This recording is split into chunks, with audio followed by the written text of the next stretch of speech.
তো আমরা এখন যেখানে অবস্থান করছি জায়গাটার নাম কি? এই তো মিনিকক্স গোপালগঞ্জের ভিতরে মধুমতি নদী। এটা হচ্ছে গোপালগঞ্জের ভাইরাল সেই মিনি কক্সবাজারে আমরা এখন অবস্থান করছি। আপনারা যারা কক্সবাজারের ফিল নিতে চান অবশ্যই চলে আসবেন গোপালগঞ্জের ভাইরাল সেই মিনি কক্সবাজার।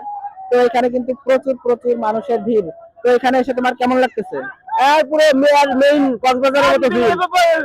অসাধারণ। আমরা যে কক্সবাজার মানে গরিবের যে কক্সবাজার বলা হয় সেটা হচ্ছে মিনি কক্সবাজার, মানে আমাদের সামর্থ্য অনুযায়ী এই কক্সবাজার খুবই কমফোর্টেবল এবং এই mini Cox's Bazar and good. So mini Cox's Bazar সবাই আসুন এবং খুবই উপভোগ করুন। এক্সপেন্সিভ এরিয়া ও বাংলাদেশ গোপালগঞ্জ মধুমতি মিনি কক্সবাজার।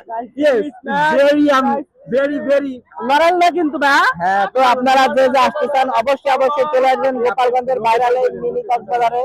তো এখানে লোকেশন হচ্ছে গোপালগঞ্জ মিরাচর খেয়াঘাট। তো যে যে আসতে চান অবশ্যই চলে আসবেন। তো এখানে আসলে কিন্তু এই জায়গাটা অনেক অনেক সুন্দর, আপনারা এখান থেকে কক্সবাজারের ফিল নিতে পারবেন। তো ভিডিওটা ভালো লাগলে অবশ্যই জানিয়ে দিবেন।